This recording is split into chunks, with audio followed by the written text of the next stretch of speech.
This is the Math Map Book Club, where ordinary parents encourage one another to develop an extraordinary appreciation of math. We love what we know and struggle over the unfamiliar. Through weekly conversation and exploration among friends, we can begin to enjoy ideas that seem difficult.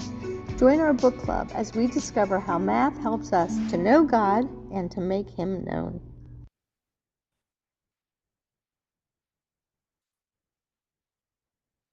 Hello, everybody. Lee is not going to be able to join us today, so you have me, and so let me share my screen.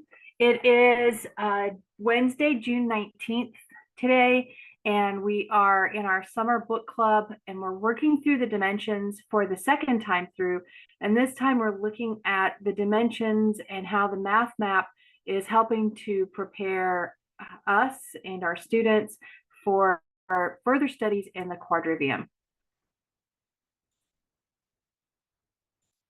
So as we do every week, we'll take a look at our math map here. And although I've highlighted 1D, we're also going to talk a little bit about 0D today. And our lessons that we have available for you are digits, naturals, fractions, and complex. But before we jump into the Quadrivium, are there any questions that you guys have brought that you would like to get out of the way before we jump into our discussion?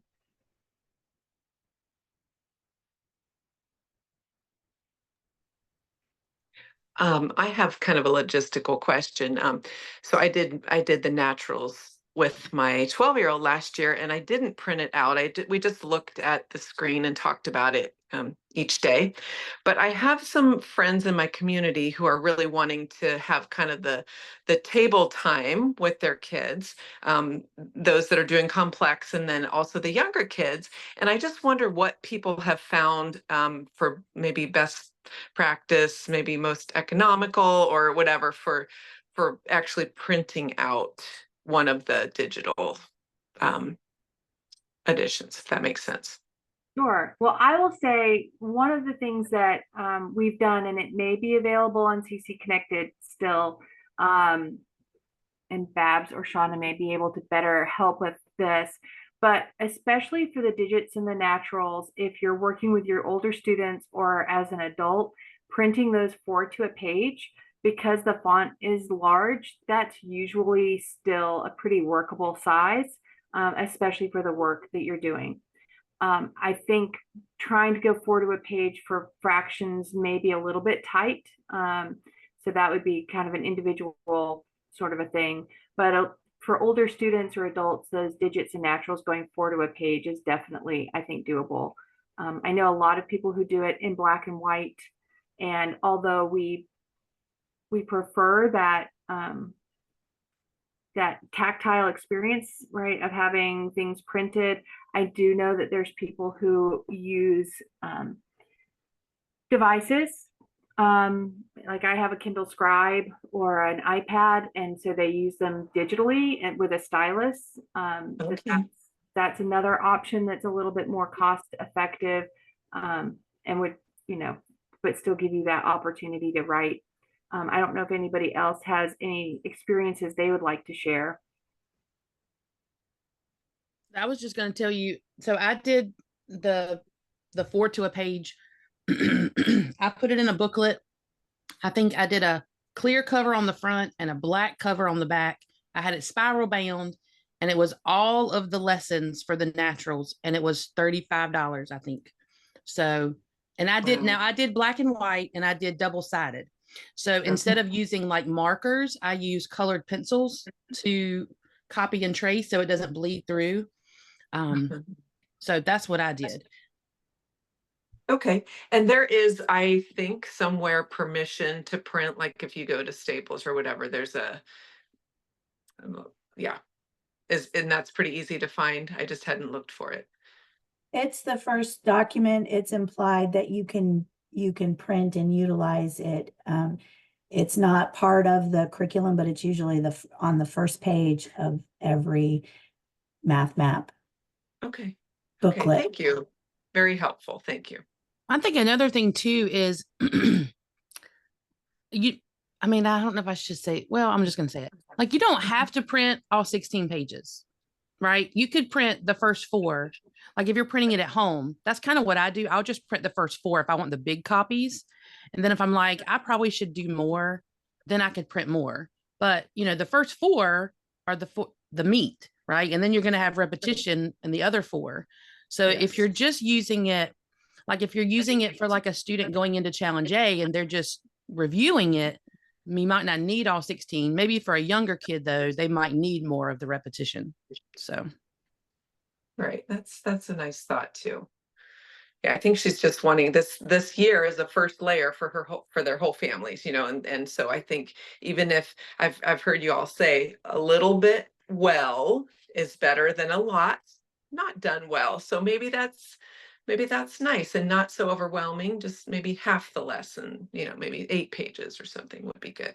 Okay. Yes, Thank you guys. Those are very another recommendation that I have made is that if you do, as Kirsty was mentioning, if you do use the screen and you have the conversation, it's just an introduction to the math map and you're going through those first 4 pages.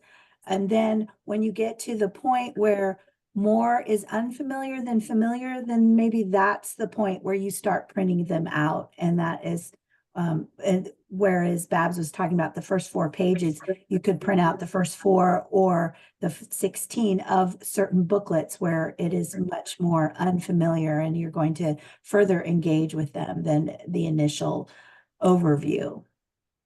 Yeah. Okay. Good. Thank you all. Good questions, Jana. All right. Well, one thing that Lee asked me to go through, because it's been another question that she's heard, is how do parents especially interact with the Math Map team beyond our weekly book club? So we love it when people come here and ask questions.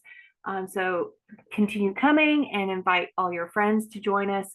But we know that sometimes those questions come up not on a Wednesday at 1 o'clock.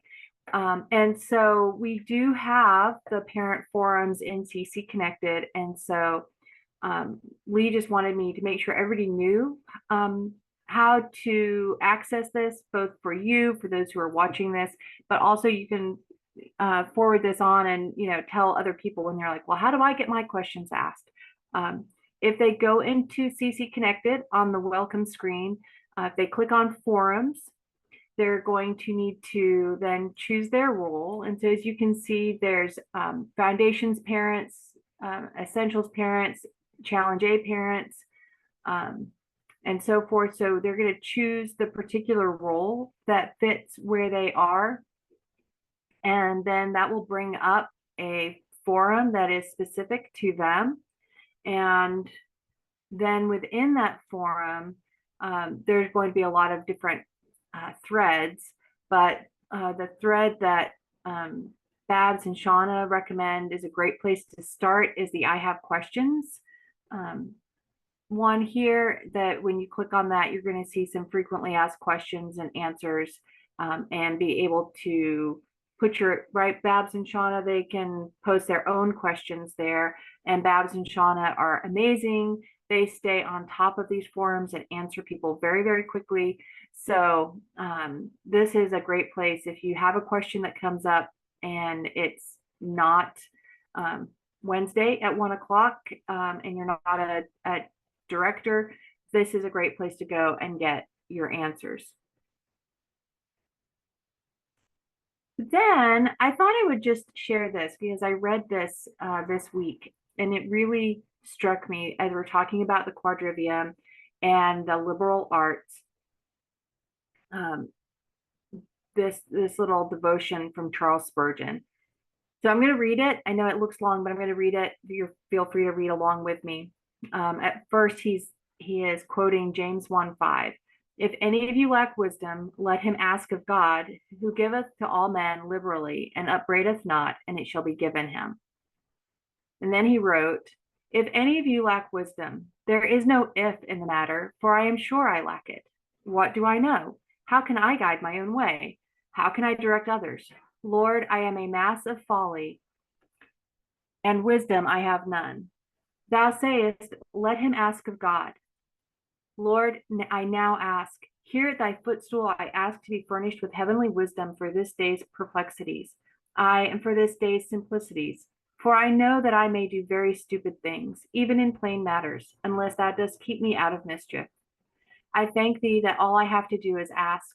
What grace is this on thy part, that I have only to pray in faith, and thou wilt give me wisdom? Thou dost here promise me a liberal education, and that too without an angry tutor or a scolding usher.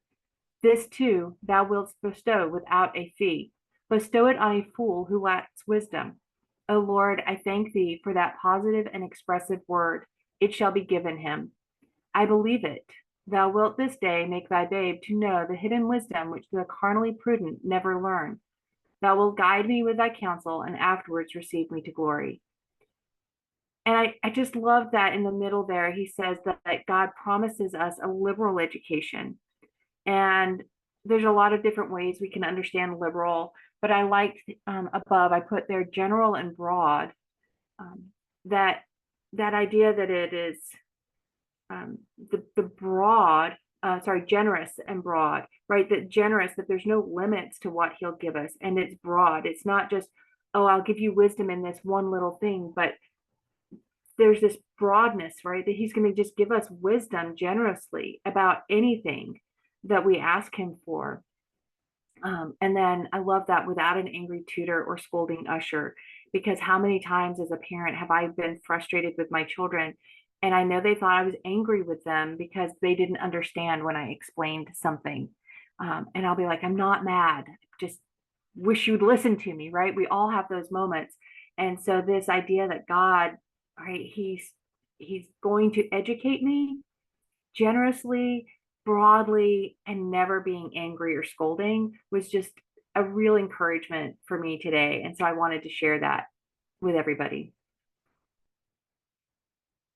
Does anybody have any response to that or anything they'd like to share from that? I hope it was an encouragement.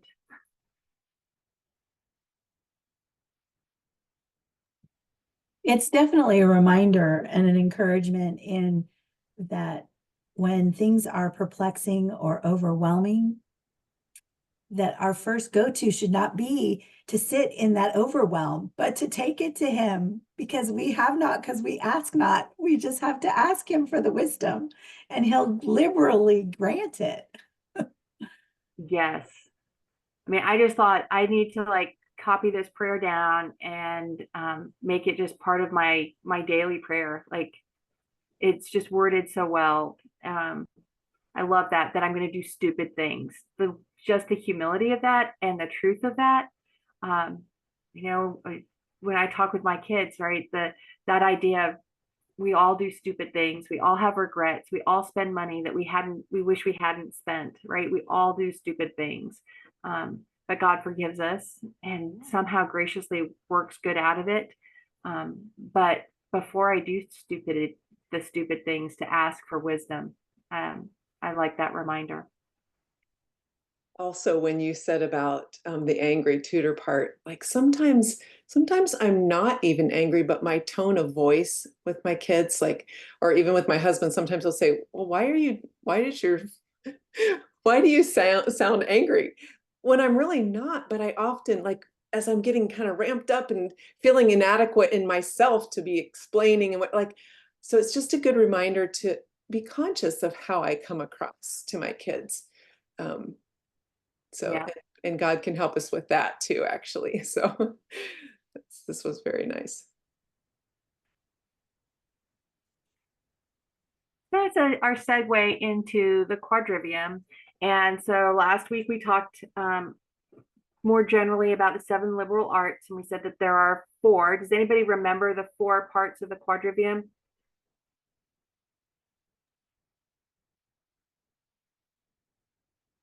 There's arithmetic. What's the next one? Anybody remember? Geometry. Geometry and Harmonics. And astronomy. And astronomy. So those are the 4 that we're going to talk about in order. So today is arithmetic. And as I was thinking about it, I was thinking really is the foundation of the quadrivium. None of the others, geometry, harmonics, and astronomy, none of those are really possible if we don't have arithmetic.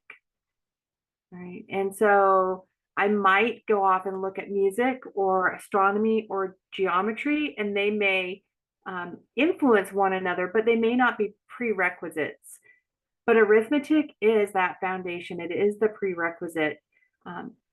Just like last week, we saw that idea that the trivium was elementary, meaning that it's the prerequisite, right? I have to have the skills of language and the skills of learning before I can move on to the quadrivium. If I don't know how to do that, then going into the quadrivium is really not accessible, right? So it's elementary, meaning I need to do this first, not that it's easy or simple, just that it's first.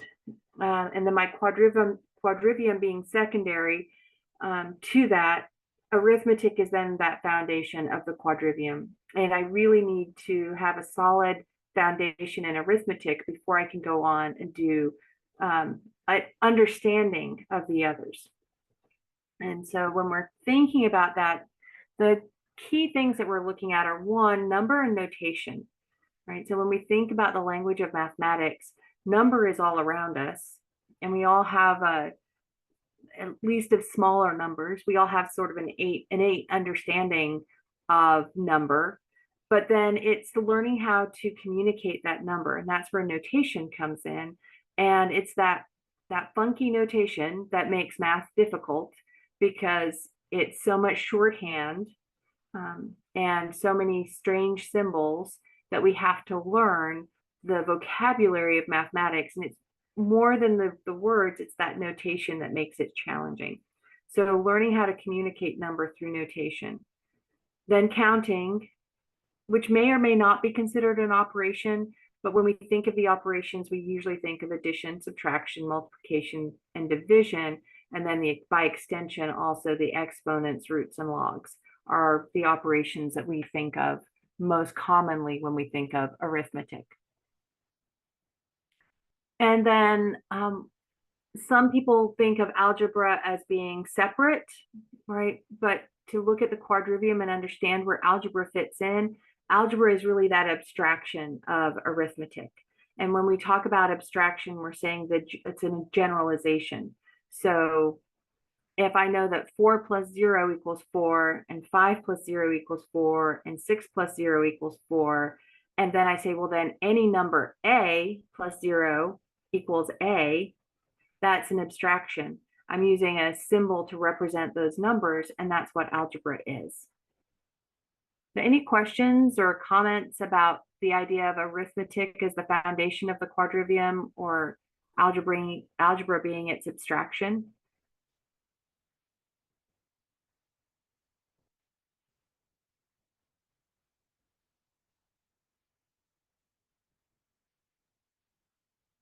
That makes sense. It's hard though. I mean, I just want to say for a minute, one, it's hard because it's boring a lot of the times, right? Learning those symbols is not always exciting, right? That when we think about learning a new language, what's really fun is like going up to another country and speaking the language. Or I was with Kate last summer, and we went into a little French pastry like place. What are they? The macarons. And she wanted to use her French to speak to the lady behind the counter because she was from France, right? That's the exciting part, where I have enough to communicate with somebody else and have an interaction. And a lot of times when we're learning, it's not as exciting, right? It's memorization and effort, and it takes a while to get to that point of the exciting pieces. And so I just want to acknowledge that arithmetic doesn't always come across as the most exciting of our quadrivium arts, but it's essential. And so helping our students to see that it's worth working through, and then eventually they do discover that there's a lot of fun stuff within arithmetic itself, but it takes a little while to get there. So as I was thinking through this, I've come up with this is my own thing based on research. So just, I want you to hold it loosely if you're like, well, it's not perfectly aligned. But I wanted to just compare the idea of or ancient arithmetic with modern arithmetic. And then on our next slide, let's talk about what classical Christian arithmetic might look like. So when we think about the ancients, and I'm thinking back like Pythagoras, BC times, numbers were often considered to have a mystical meaning. And so they would, think about what do these numbers mean, and they were mystical. And some of that continues to this day when we think about people who study numerology and things like that, right? The mystical power or the mystical meanings of numbers. But in that ancient time where math was looked at as philosophy, the goal was still there to discover truth, beauty, and goodness, and ultimately to find wholeness. For the sake of truth, beauty, and goodness and wholeness, right? And that's what they were pursuing. They didn't necessarily know who embodied that, but that's who they were pursuing. So there was that philosophical bent of mathematics.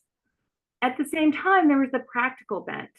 As we look at like the Silk Road and those travels and trade and commerce, there was a practical need to be able to keep track of numbers and to communicate those numbers, especially across cultures that maybe did have different languages.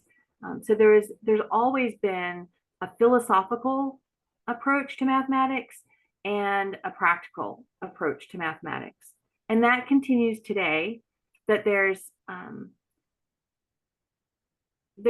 tends to be a schism in the mathematical world between the theoretical or pure mathematicians and the applied mathematicians.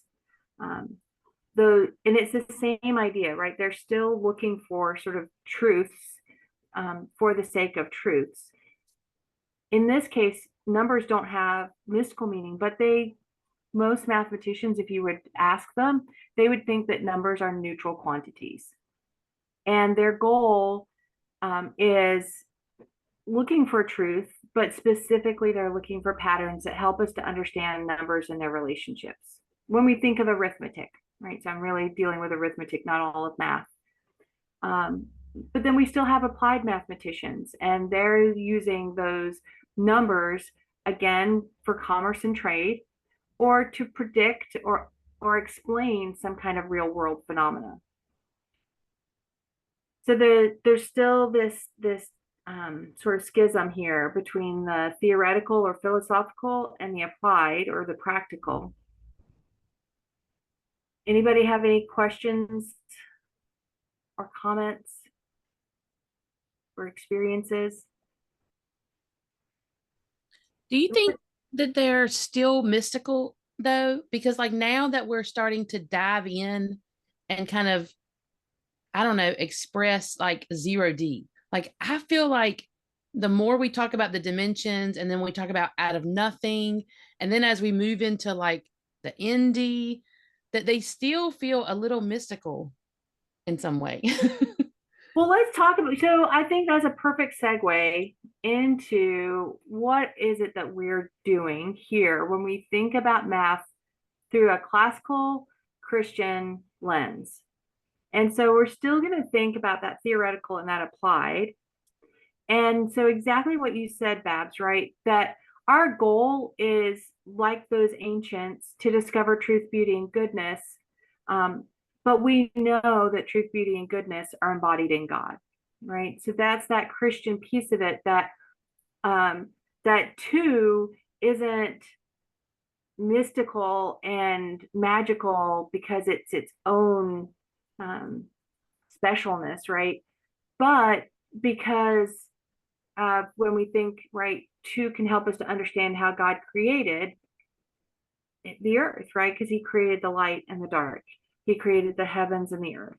He created man, male and female. And so there's so many dualities in God's creation that two becomes important, not because of its sacredness in and of itself, but because it's revealing the structure and order of the universe. And I think that's what you're getting at, Babs, is that where the ancients almost worshipped number, right? There were groups that would worship number itself. We worship God and recognize that number can reveal truths about him. Right? And I almost wonder if the word like mysterious or just kind of like mystical makes me think of, yeah, separate from God, like a, yeah. But mysterious and just I don't know, I think about the unsearchable riches of God, and there's like things we can't wrap our head around, like ND or even 4D. But it's not necessarily mystical as just really awe-inspiring and something to continue to try to discover. And yeah, I love that, Dana, because that is right. I mean, if mathematics is the language of the universe, and right, mathematics is how man has interpreted God's language of creation, then it is going to be reflective of him. And I love that, mysterious, right? There's so many mysteries out there for us to search out. I mean, God even says that, right? That it's right, God hides things and kings search them out. And so we're searching out these patterns. There are mysteries there for us to go and search out and discover. And that to me is what should really motivate us in our mathematical studies, right? When we're thinking about arithmetic and when we're thinking about understanding number, right? Like, it's kind of amazing to think, right, how God, right, we just take it for granted that things are whole or broken into parts, and that we can do that. And when we look at God's, right, how numbers repeat, or the idea of threeness, right, in the Trinity, right, there's so many things that we can see that overlap with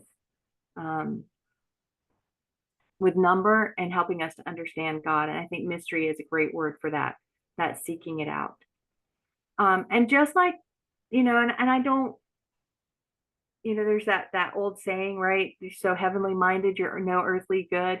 I don't know how true that is, but I do want to acknowledge that while what should motivate us to study math is the desire to know God, to know him more, to discover what he has revealed to us through mathematics. We also know, if we read the Bible, right, that there's a stewardship over creation, that there were many times where God ordered a census, right, that he wanted to know how many men were there, how many people were there, right, that there was a stewardship element of either the people, stewarding the people that God had entrusted to a king, whether it was the resources that God had given, that there was that stewardship of creation. Just the fact that Adam had to name all the animals, right? That there was an accounting of the animals by naming them. He was stewarding creation. Arithmetic was an important part of building the temple and the tabernacle, right? That God gave very specific measurements, which sort of ties into geometry, but the numbers that were involved, right? There were very specific numbers involved in all the things that God told people how to build, from the ark to the tabernacle to the temple. And then just in our everyday lives, right? How do we steward our gifts and our resources? So we're using our arithmetic skills in all of these different practical ways. So I don't want to negate that, even though we talk about the fact that we should be motivated by seeking out God and truth and beauty and goodness through our math studies. What do you guys think? Do you think I'm on a good track here? Is there something you would add or something you would change? I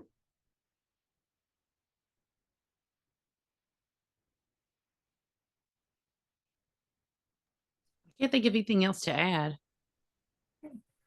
I do think I'm going to steal Jana's word and use mysterious, because mystical does sound like magic, and so I like mysterious better, because we know that, I mean, I guess God is kind of magic, but really. He's more mysterious, you Well, know? and that's where I was trying to contrast, right? The ancients were looking at it in a mystical way, but we're not, right? And so that is the contrast. And so I like that, the mystical without God and the mysterious when we have God is a better word. So I think that's great. I feel like that's the goal I want for my children, is to want to study math because of that, right? Because I think it is still a checkbox for them. And it's because I did it, right? Like I said, hey, we got to do our math today. Let's check off the box. And so, and they're older now. So still trying to instill in them that, you can still learn a lot about math. I mean, you can sort of learn about God by studying math, even though you're 16 years old, right? I mean, I'm 47, 48, 47. I don't know what one of those. I can't keep track. And I'm still learning, right? So if I can, then 16 and 18-year-olds, they can.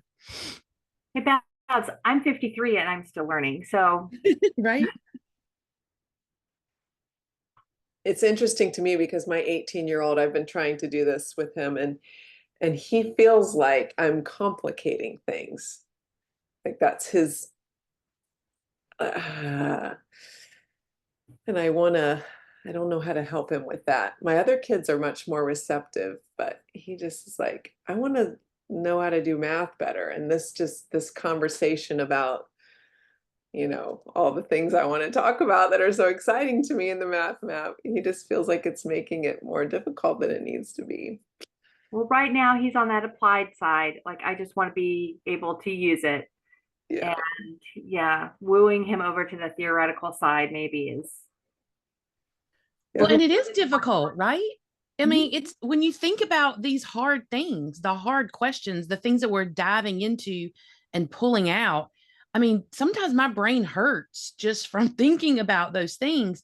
So it is hard. It is easier to say, I just want to calculate, because I think that's easier. And I do think, like sometimes I like to talk to my friends and like just bounce ideas off of it. Like that's exciting to me. He's always been a very practical, let's get this done as quick as possible. And, in the words of Andrew Pudewa, I'll go out and build a fort, right? So it's always been the way he is. I hope he'll stay engaged with our year. But anyway. God makes each one of us unique, but yet he draws each one of us to him. And so he will. It may not look like you want it to, but he will. Seems to me too, that's the crux, that's the juxtaposition we're in between like traditional math and math as we've all known it and classical math. I mean, that is like exactly the crossroads we're at. Yeah, Kelly, I think that's a good point that, well, it's true for decades, if not centuries, we kind of pushed people over into applied math, right? That everybody should have applied math and only some people should go off into the theoretical because only some people should be having these high, lofty thoughts. And we're now, that is the classical piece of it, right? Pulling that back in and saying, no, we can all do that.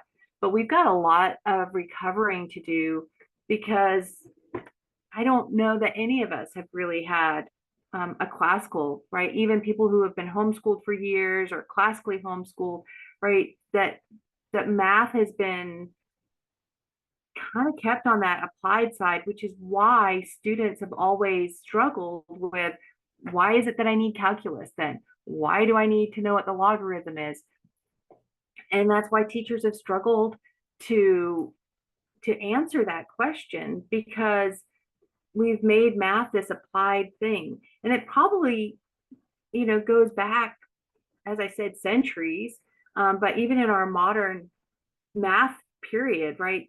Even in the space race where, sort of this emphasis on STEM began, it was still applied, right? It was still all about like beating the Russians to space and applying it to physics. And so we're really trying to reclaim this and rebalance this in a way that hasn't been done in a long time.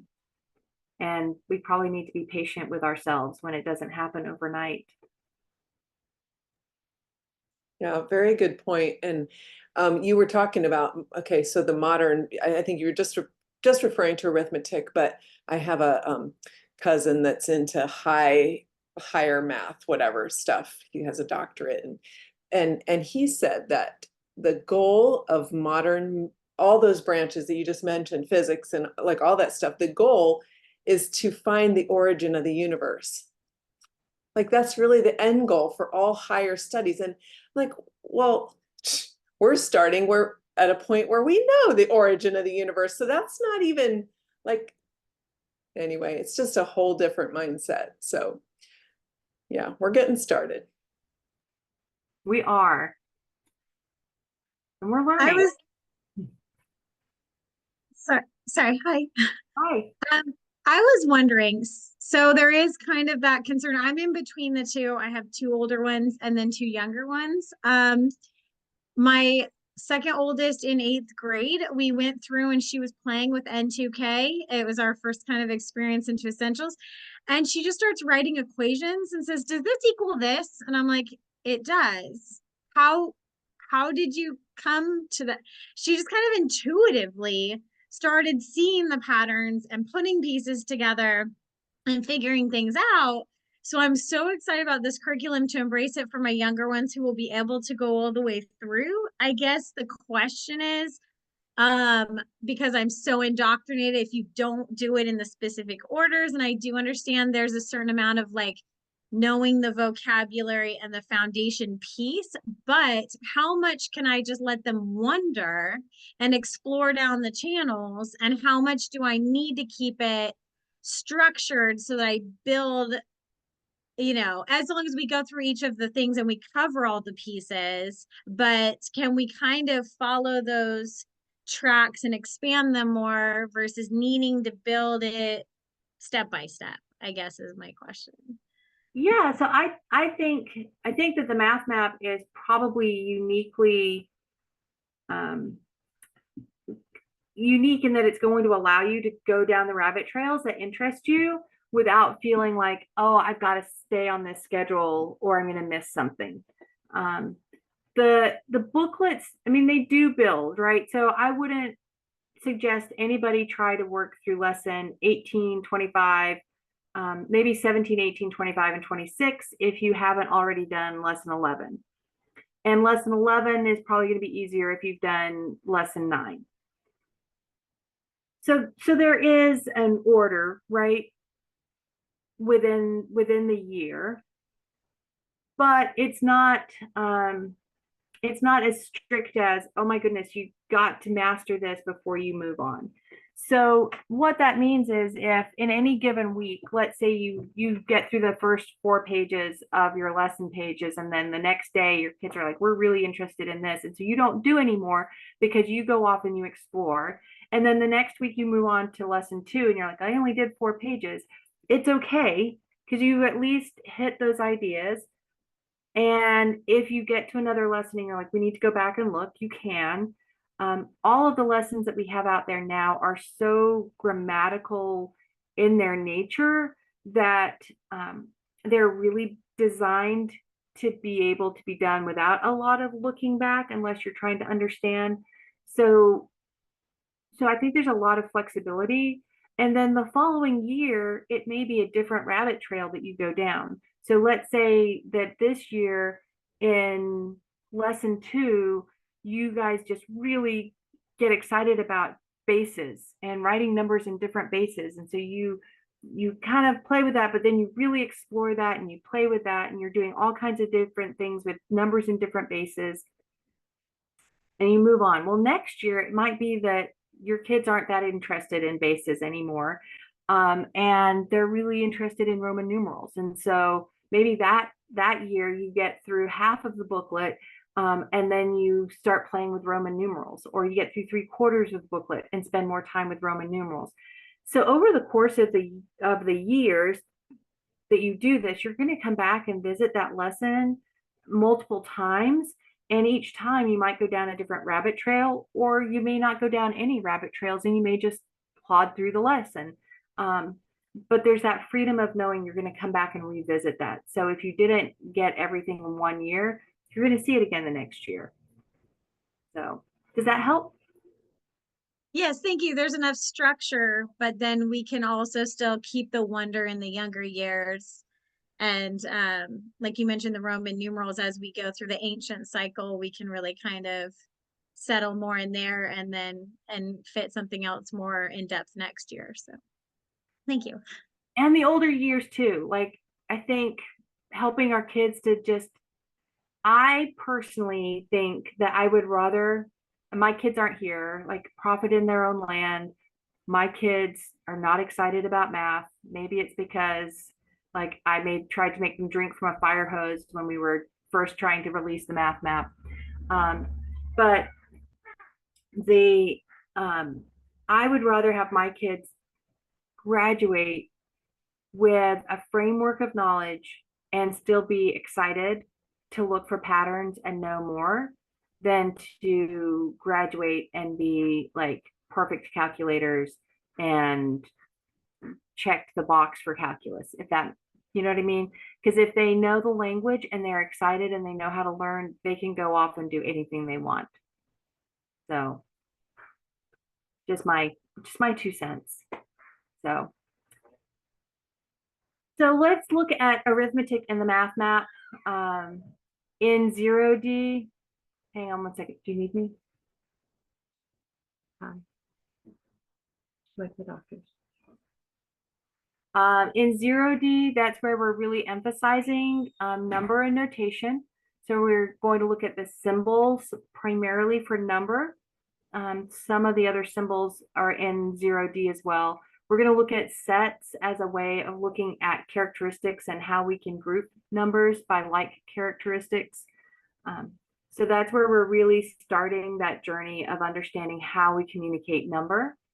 And then in 1D, we start looking at counting and the order of number, and then the operations. And so that's where we have addition and subtraction, multiplication and division, and then exponents, roots, and logs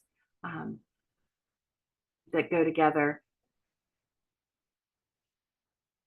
And so that's our arithmetic. And so for our youngest students, they're being introduced to the digits. And then we build, right? And so that's where our domains come in, that we're going to then talk about our natural numbers. Those are our positive whole numbers that we're most comfortable with.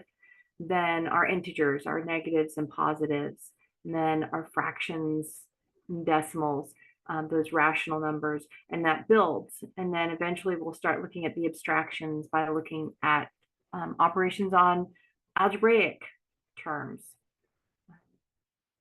But every year we're going to come back and review that idea of arithmetic in 0D and 1D for all of our students, right? Because we know that it's important for them to have a strong base of understanding arithmetic in order to then be able to use those skills to study geometry and harmonics and astronomy. Any questions about the quadrivium and how that ties together with the math map?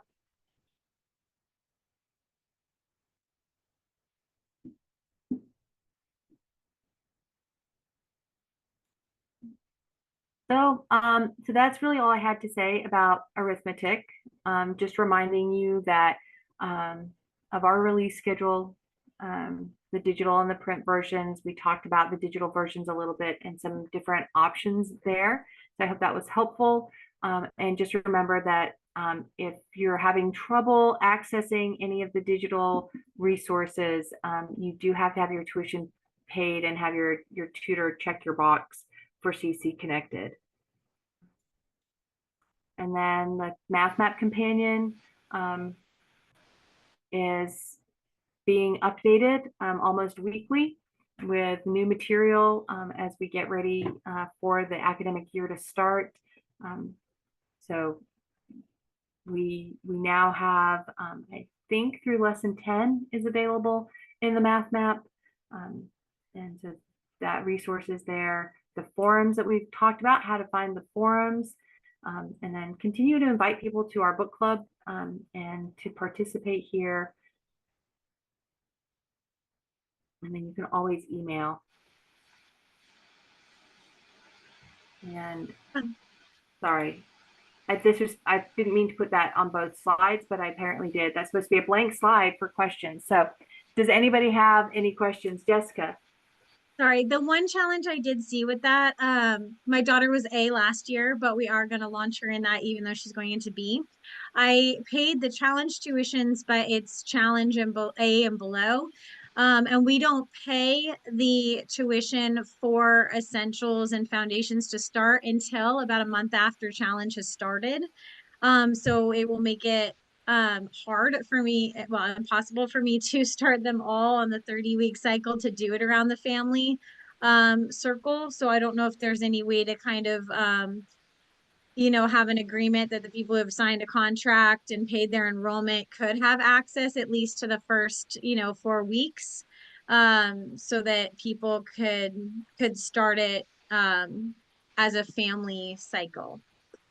So you should, so, and Babs and Shauna may have better understanding, but we couldn't, because of the way it's designed, we can't split out like everything else where you get 6 weeks and then you get the rest. It's like an all or nothing, which is why it's sort of technically week 7. Once you paid your tuition, then you get everything. You should not need to have paid for each program. If you paid for one program, you'll have access to the companion, and through the companion, you'll have access to all of those digital resources. And that should include Challenge B. All levels of challenge, foundations and essentials, all of those programs have access to the companion. They're supposed to have access to the companion. And through the companion, you can get those digital lessons. That is correct. You just need to have one student in your family that has paid, and then you'll be able to access the companion. You just want to make sure your director has marked you paid. So it's not just enough to give it to your director. You need to make sure that they've gone in and acknowledge that receipt. And then it opens up for you on week 7, as Kirsty explained.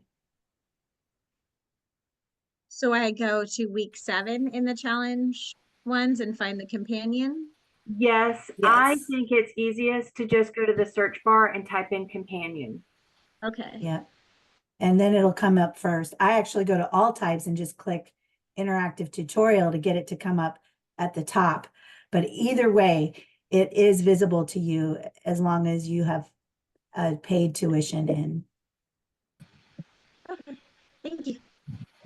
I have a question about the pilots programs. Are the lower grades being piloted, or is it just the challenge levels? It's just the challenge levels. I guess you could say by having those digital lessons available, that's kind of sort of a pilot, because there really isn't, there's no sort of leadership of the, for math. It's just each individual family.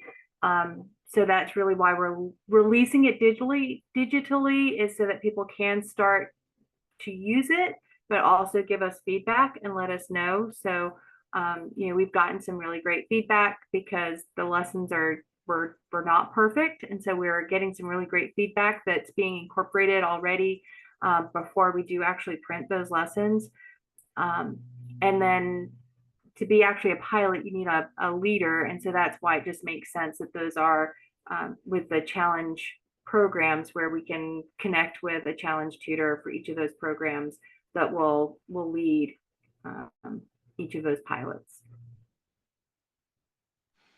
Thanks. I have a question. Oh, go ahead.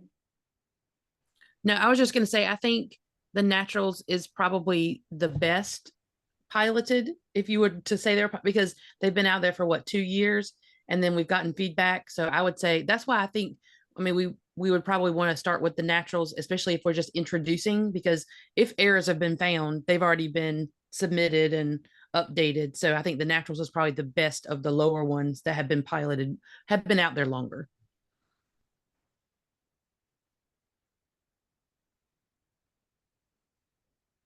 Go ahead, Amber. Okay, I had a question. I've been watching the tutor training. I'm a Challenge A tutor this year. the tutor training and then going through and working on my lesson plans for the logic strand. And one of the things you mentioned in the rhetoric section is given time, maybe work through like a problem or two from the tops of the pages, but you only mentioned the tops. And if I have like 12 kids, I almost wonder if I can give them each one problem or like one concept or section of the first 4 pages, and we work through it. And then they would have had exposure of kind of everything they're going to see for the week. And so I wondered why you just focused on the tops, if it's just a time issue or what you were thinking. It is. So there's 2 things. So one, Lee tried to design the curriculum so that what she felt were like the biggest ideas were put into the tops of the pages. And so that she feels as though if all you did was the tops of the pages, you would get at least one of the, a couple of the big ideas from that week. And she was the one that Lee was the one that designed that class outline, that in-community outline that we've given everybody that says, hey, do the page tops and then assign your students. And that's what we're supporting in the companion, is working through those top problems for pages 1 through 4, as an example.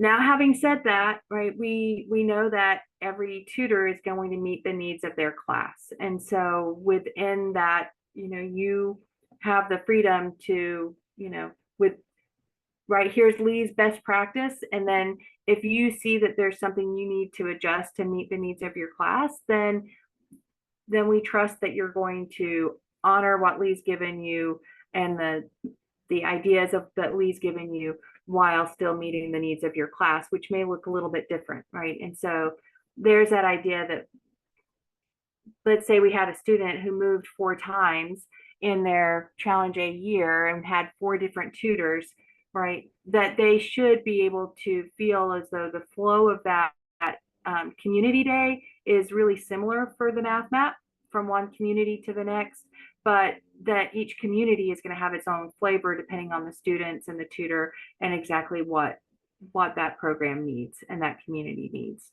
Does that help? Yes, it does. Thanks. You're welcome.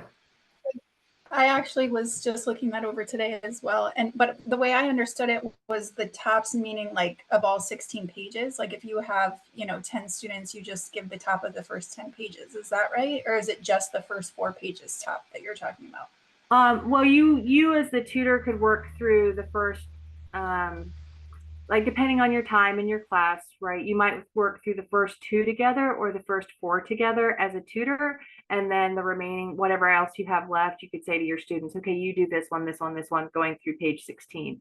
The reason why in the companion, because I just have so much time, so I can't do the tops of every page, but since there's a lot of repetition from page 1 to page 5 and so forth, I'm hoping that by equipping you as a tutor that you can watch how I've worked through those tops. If you have a question, then you'll feel prepared to lead your class through those first 4 tops. So that's why we're doing that in the companion. Over time, we'll have more support from more exercises on those pages. It just takes time. Mm-hmm. It's incredible what you've already put up there. Thank you. Really appreciate it. Well, thank you. I think too, it's, the parents have access to that too. So if we go over just the top of the first 4 and the kid misses class, right, then their parent still has access to what we covered in class if we're just doing the tops of the first 4. So, but it does depend on your class and how many you have and, that kind of thing. But at least we know if we're going to go over the tops of the first 4, the parents can go home and watch how Kirsty does the tops of the first 4 also. Right. Yep.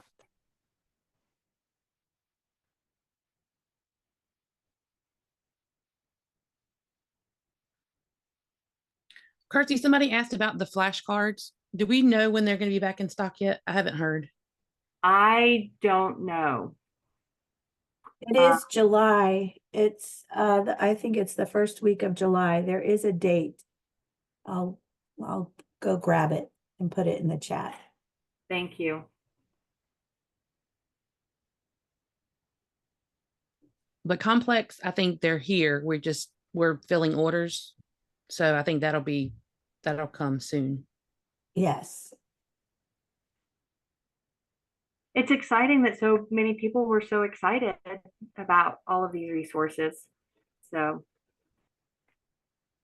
and we are working on the next ones. We've got fractions and what else? There's two. No, fractions and notations are out, right? Is it You said logs before? well, I'm Logs are trying to coming out? think. No, I'm trying to think what the next ones coming out were. We did fractions and notations this year, right? Is it trig that's next? Maybe it's trig. I think it's the trig ones that are next. So we're We working have to on, wait till April for those, or will they come out during the year? I think you have to wait for April. I'm sorry. I That's know. all right. We've got plenty to keep us busy. I'm excited about the trig ones. I don't know why I got so excited about the trig ones, but I did get excited about the trig ones. So I'm excited about it all. thank you. Sorry. I did have a question about, I was tutoring in essentials.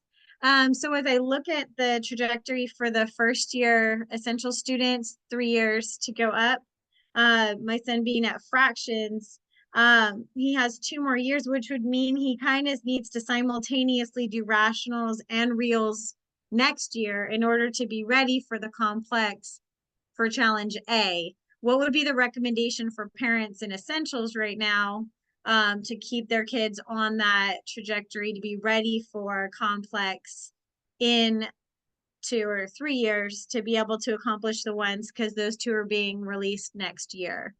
So what we are recommending is that this year, in 2024, that you start. So if your student is 9, 10, or 11, you start with fractions. If they're 6, 7, or 8, that you start with naturals. And then next year, you would just go to whatever age they are. So if you have a 10-year-old, let's say you have a 9-year-old, no, a 10-year-old this year, your 10-year-old this year would do fractions because that's what's available. But next year, when they're 11, you could go ahead and have them do reals. If you had a 7-year-old, you would have them do naturals, but next year when they were 8, they would just go ahead and do decimals.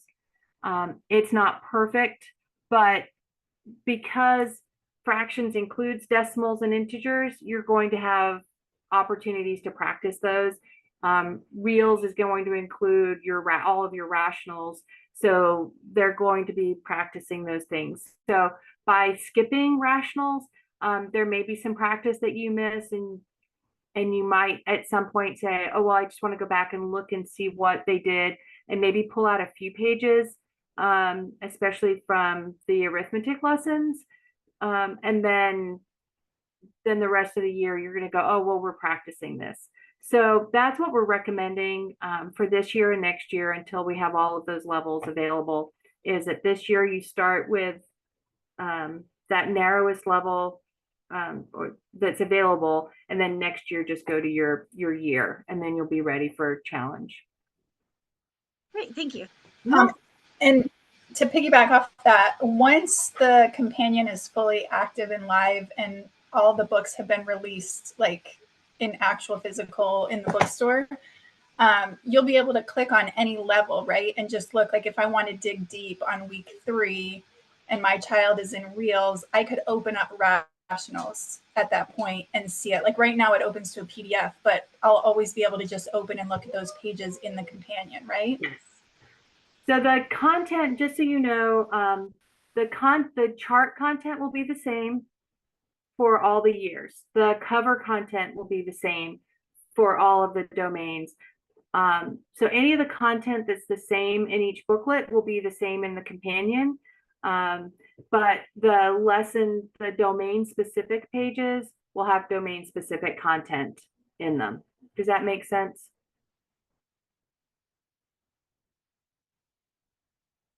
So for example, if you're looking at monomials, the the thing that's going to change for, at first is going to be the page tops. They're going to be working through the monomials page tops, right?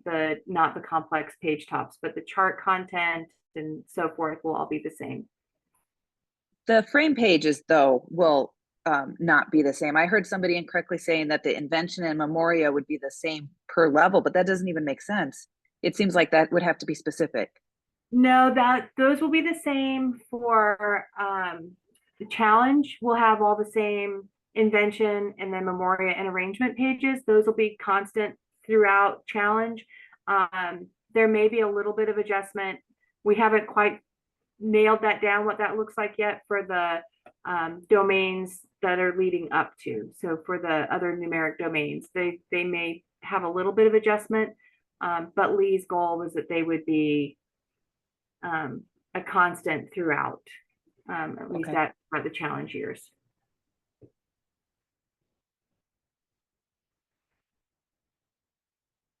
All right. Well, we're at 2 o'clock. Thank you all for being here. I really count it such a privilege to join with you all at this time each week. And so next week we will be looking at geometry through the Quadrivium lens, and then how we look at geometry in the math map. So I look forward to seeing you all then. Thank you so much, Kirsty. Thank Have a you. great week.